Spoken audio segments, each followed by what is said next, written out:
जब कोई व्यक्ति बहुत अधिक मात्रा में एकांत में जाता है तो उसे हर तरफ से दुख की पत्तियां मिलती हैं, तो वह सुख की तलाश करता है कि कब वह दिन आएगा जब मैं थोड़ा सुखी रह पाऊंगा।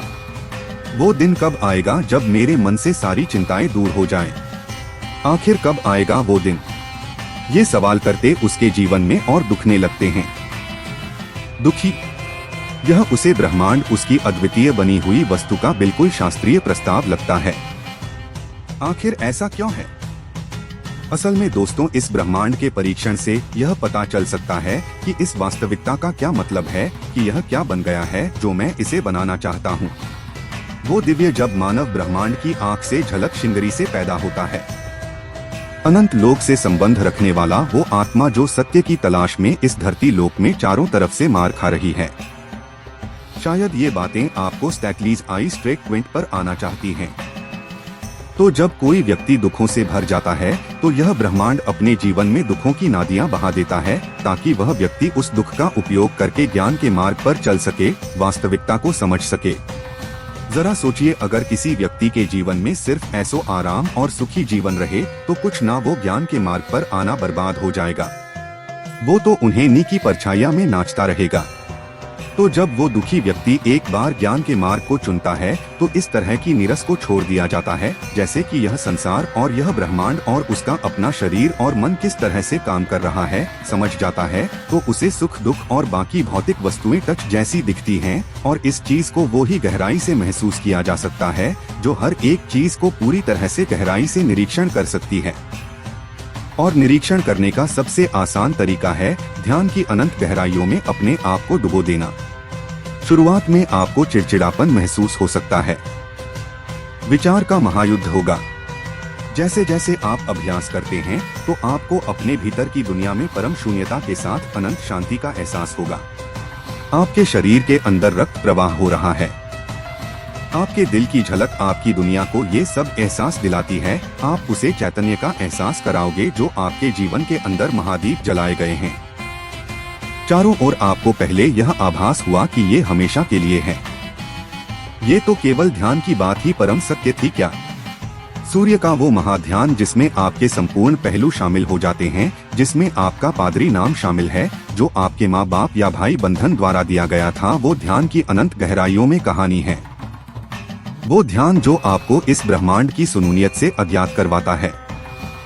कभी अकेले में तारामंडल को देखना, तुम पागल हो जाओ या लोग तुम्हें पागल कहेंगे। उन नक्षत्रों को पागलों की तरह देखने के बाद आपको अंदर से ऐसा महसूस होगा। आप तो उन्हें सितारों के कूड़े से निर्मित हो गए, जी की नजर से आप उन्हें देख रहे हो। पर क्या आपको कभी पता चला है कि आपकी और इस समग्र दुनिया और ब्रह्मांड की संपूर्ण संभावनाएं कहाँ खो जाती हैं? आखिर क्या है महाशून्य और ध्यान शून्यता, खालीपन?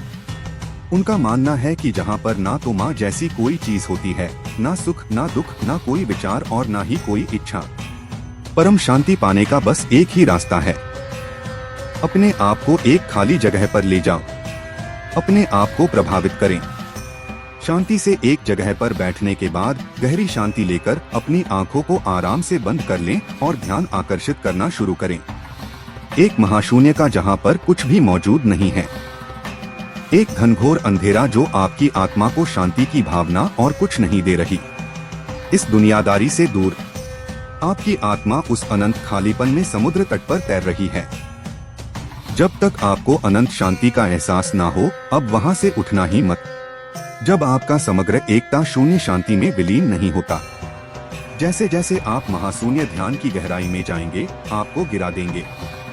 शुरुआत और भारी हीन की भावना आएगी। आप सभी आधारों, सभी सिद्धांतों और सभी संवेदनाओं को देने जा रहे हैं। आपकी नीचे की जमीन खोई हुई हो जाती है। उस भूमि की जगह शून्यता का एक अथाह बन जाता है। फिर भी डर के बजाय एक अनोखी शांति होती है। अज्ञात के प्रतियों की मौन से भी अधिक डार्क मौन हर आंतरिक और बाहरी धुनी फीकी पैड होती है। उसका मूल स्थान शांति है। ये शर की अनुपस्थिति नहीं है, बल्कि एक सक्रिय शांति है। एक गुंजन इतना सूक्ष्मदर्शी है कि आपकी विशेषज्ञता के मूल परमाणु संयंत्र को संचालित करता है। एक प्रतीकात्मक प्रहार आपका स्वयं की तरह पिघल जाता है। अब आप अंतरिक्ष में एक शरीर नहीं है, बल्कि सूर्यता के अनंत सागर में तैरना हुआ जागरूकता का एक बिंदु है। आपके मन में तारे टिमटिमाते हैं, आपके संसारों में पर्वत शिखर और पट्टियां हैं। एकता की एक झलक और साक्षात्कार के बीच अंतर मिट जाता है। आप और सन्यासी, आप और ब्रह्मांड एक एकल संत रियलिटी में धूमिल हो जाते हैं। आप सभी को नीरस के अंतर, संबंध, समानता की साझा दृष्टि महसूस होती है। बेलगाम शांति और आनंद, अकारण और बिना शर्त शुद्ध आनंद की एक लहर आपके ऊपर छाई हुई है। यह इंद्रियों का क्षणभंगुर आनंद नहीं है, बल्कि एक गहरी और अटल शांति है जो आपके अनुभव के मूल में है। शून्यता आनंद निर्माता और भया भाई दोनों हो सकते हैं। दोस्तों, ध्यान दें कि 3 रस होते हैं। जाग तो आपको इतनी ही नई नींद का एहसास होगा, वास्तविकता का एहसास होगा, भगवान जैसी कोई महाशक्ति है या नहीं, इसका एहसास होगा जिसकी सदियों से इस मानव जाति की तलाश है। आज हमने अंतिम संस्कार के विषय में जाना। यह हमारा सौभाग्य है कि हम अपने सनातन धर्म के बारे में इतना अद्भुत ज्ञान फैलाने में सक्षम हैं। हम अधिक से अधिक लोगों तक पहुंचने में आपकी मदद चाहते हैं ताकि वे हमारे धर्म के बारे में जान सकें। हमारा आपसे अनुरोध है कि हमारे वीडियो को अधिक से अधिक लोगों तक साझा करें। कृपया हमारे अन्य वीडियो अवश्य देखें। अधिक सनातन ज्ञान वीडियो के लिए सनातन संसार AI की सदस्यता लें।